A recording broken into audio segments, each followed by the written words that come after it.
On this particular day, we were supposed to have our hearing at 11 a.m., but it didn't happen until around 8 p.m. They were trying to compete for ratings, I guess. With C-SPAN, they had gone to New York to be by Trump's side, as he was, on trial, so we had to wait for them to come back. That's the situation now. Whenever a world leader shows up, they have to apologize for whatever slight the president, a drama queen, has created in his mind.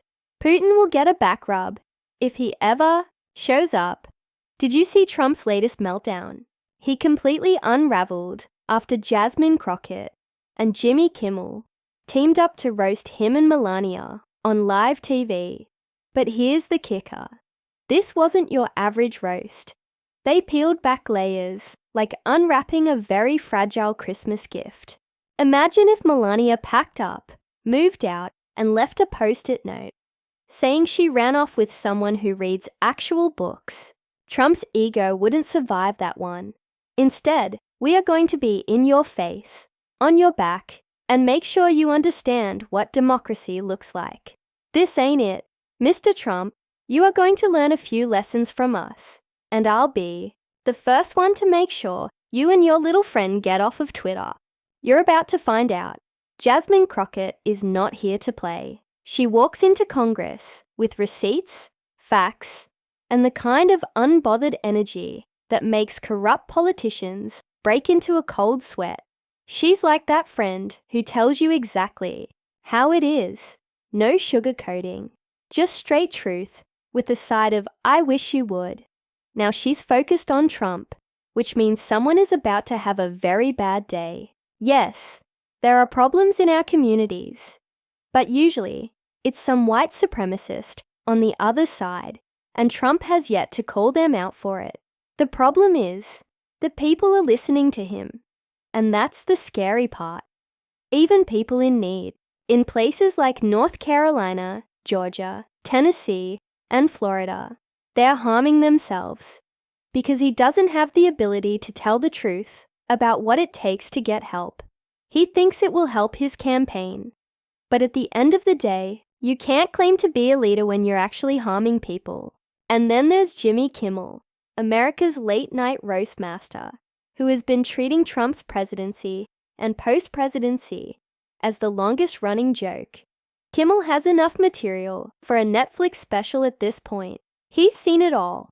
Fast, food banquets, Hurricane Sharpie edits, and rambling speeches that somehow count as addresses. Now, he's teaming up with Jasmine Crockett to serve a full course of public humiliation. Trump wasn't at the Oscars, but he and J.D. Vance are already frontrunners for next year after their performance on Friday in the Oval Office. As you know, Trump's meeting with President Zelensky of Ukraine was about as embarrassing as it gets. This might have been Trump's most mortifying moment yet, and that's saying something for a guy who suggested we inject bleach into our bodies. Jasmine's latest episode starts with the obvious. Trump's everything.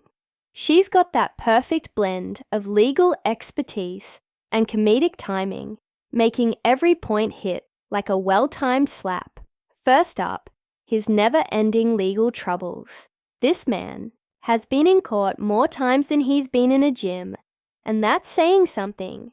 Fraud, obstruction, hush money. It's like he's collecting felonies, the way some people collect Starbucks points. Jasmine's just standing there, watching the mess unfold, sipping tea, asking, "So y'all still think this man is fit for office? We thought it was okay to just tell the truth." But instead, we're pushing conspiracy theories, and some of them are killing people. It's the same thing that's coming out of the right. It's why people are dying, why farmers are losing their farms. We continue to peddle conspiracy theories, and it's time for us to say, "Mr. President, guess what? Russia invaded Ukraine. Can we at least agree on that one? Facts matter." This is potentially putting us into an international crisis. We may be heading toward the next world war because we have a president who refuses to acknowledge basic facts. to pal around with Putin and do everything to make him feel good, including lying about who invaded whom. Jasmine treats Trump's legal defenses like an episode of Judge Judy. Instead of presenting any real arguments, he just whines about how unfair it all is. She pulls out the facts, slaps them on the table, and watches as Trump's team scrambles for another incoherent excuse. And every time he makes an absurd statement, like claiming he had no idea what classified documents were, despite being president, Jasmine just leans back, raises an eyebrow, and says, "Bless his heart. Unfortunately, he decided he wanted to talk about his clothes now. Maybe this is because Trump never wanted to serve his country, and right now, the only service he's giving to us is driving our country apart. But I'm sorry, when you're at war, you're not worried about your outfit. That is what we call a privilege." Number 1. 2. To say, "Oh, what can you afford?" Well, if he were walking around in the fanciest suits, I'm sure they'd accuse him of taking our dollars and spending it on his wardrobe and being more concerned about that. Listen, this is a no-win situation when you're walking in with someone who has decided that he is going to align himself with the dictatorship. She runs down the charges like she's reading the dumbest rap sheet in history. Fraud in New York, check. Election interference in Georgia, oh absolutely. Stolen documents stashed next to golf shirts, classic. Every time another indictment drops, she just nods and updates the count like a bartender keeping track of someone who swore they'd only have one drink but is now slurring conspiracy theories into their beer. It's his name. He's riveted to it. No, yeah, no. And he's relying on the people that absolutely pulled it together. Exactly. So here's the deal. I think there are those who just said, "I want to do something different." And so we know that typically, when people are feeling it, especially in the economy, they tend to just go the other way. The problem is that this wasn't the guy to fix anything. This is the guy who is the king of breaking things, as we can see. And then she fact-checks Trump's latest claims in real time, and it's brutal. He insists he had the biggest economy. Jasmine casually drops stats, showing actual GDP growth under Obama. He claims he saved healthcare. She pulls out reports detailing how he tried to dismantle the ACA at every turn. He says he's the most persecuted politician in history. She calmly reminds everyone that actual leaders have been assassinated, while Trump is whining about being held accountable for his own actions. It's very simple. Right now, we have a white supremacist sitting in the White House. He is backed up by other white supremacists. And if you really want to know who the criminals are in this country, you can Google it. You don't have to trust me, but the people who commit 80% of the most violent crimes in this country are white supremacists. Yet for whatever reason, they sit and serve at the pleasure of the president. They were the ones there on January 6th, tearing our democracy down physically, and now we have them tearing us down. Meanwhile, Kimmel is busy reminding the world that Trump's entire persona is built on a foundation of delusion. He pulls out clip after clip of Trump insisting he won an election that he lost by a lot. He plays footage of Trump staring blankly at teleprompters, struggling with words simple enough a fifth grader could handle. And let's not forget Trump's most impressive skill, dodging responsibility for literally everything. Give it a minute.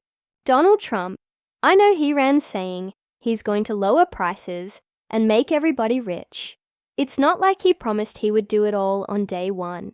Starting on day one, we will end inflation and make America affordable again. We'll do that.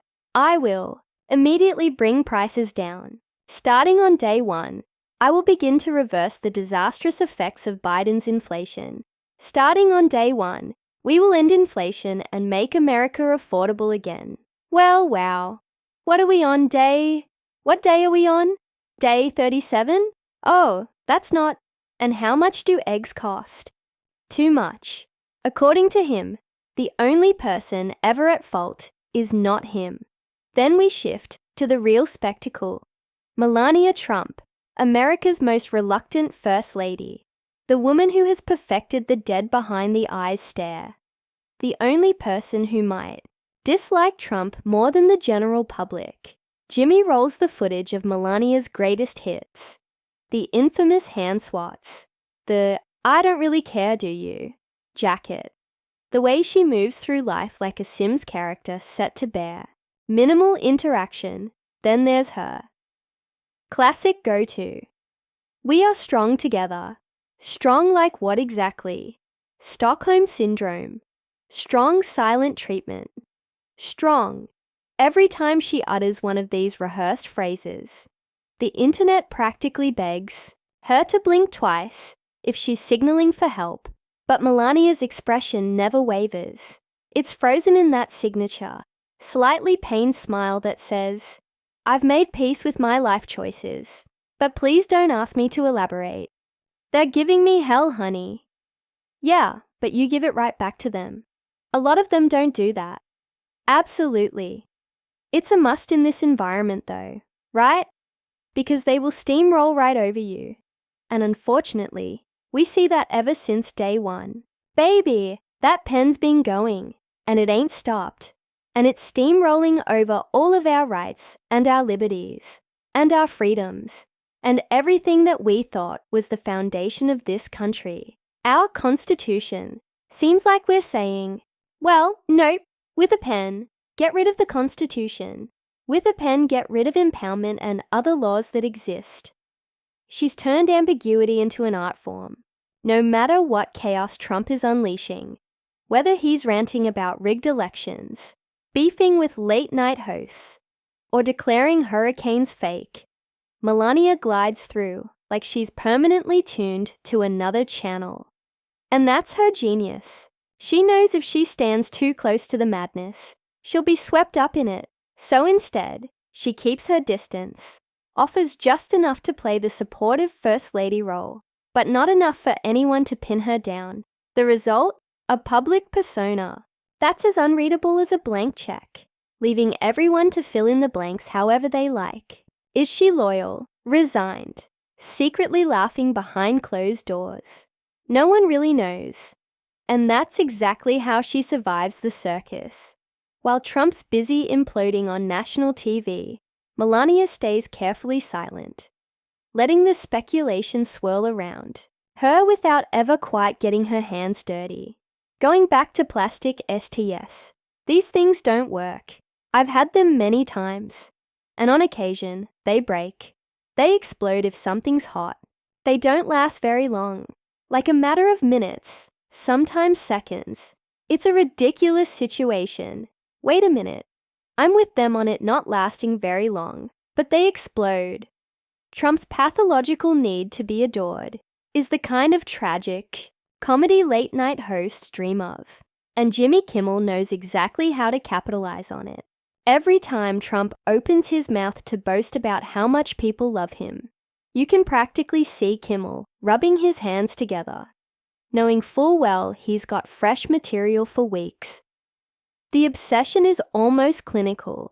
A man who inherited millions, lived in golden towers, and somehow still craves the approval of strangers on the internet like a teenager, begging for likes on a TikTok video. So when Jimmy pulls up yet another clip of Trump physically shoving world leaders aside at a NATO summit, elbow out, puffed up chest, flashing that Cheshire cat grin, like he's just bagged the highest score at Chuck E. Cheese, you almost have to admire how little self-awareness he possesses. It's like watching a toddler barging into a meeting of grown-ups, convinced his crayon drawing deserves center stage. Kimmel doesn't even need to exaggerate. He just plays the footage, pauses, raises an eyebrow, and lets the absurdity marinate. I guess they were trying to build anticipation, or distract us from the 200 horrible things they did today. Or maybe they had to let the documents dry after fishing them out of Trump's toilet. I don't know. What I do know is they finally came out at like 7:30. There are 880,000 pages of files. Just to put that in perspective. But then Jimmy hits harder, because beneath the slapstick antics is the uncomfortable truth. Trump's need to be liked isn't harmless. It's dangerous. He bends policies, cozying up to dictators and despots. Not because of strategic brilliance, but because they flatter him. The man is a walking Yelp review.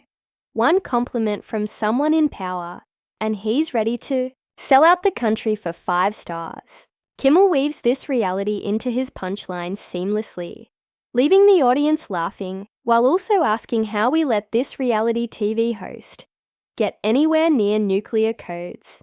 And just when you think the night can't get any worse for Trump, Jasmine, Crockett swoops in with her signature no-nonsense precision. While Trump's out there measuring his worth by crowd sizes and applause meters, Jasmine's got receipts, actual documents, investigations, and policy breakdowns that strip away all the glitter and show how disastrous his leadership really was. Picture it, Jimmy roasting Trump's bloated ego in real time, cutting from a clip of Trump bragging about the biggest, best crowds to footage of empty chairs at one of his post-presidency rallies. We think about the fact that he even tried to do his little tariff war with Mexico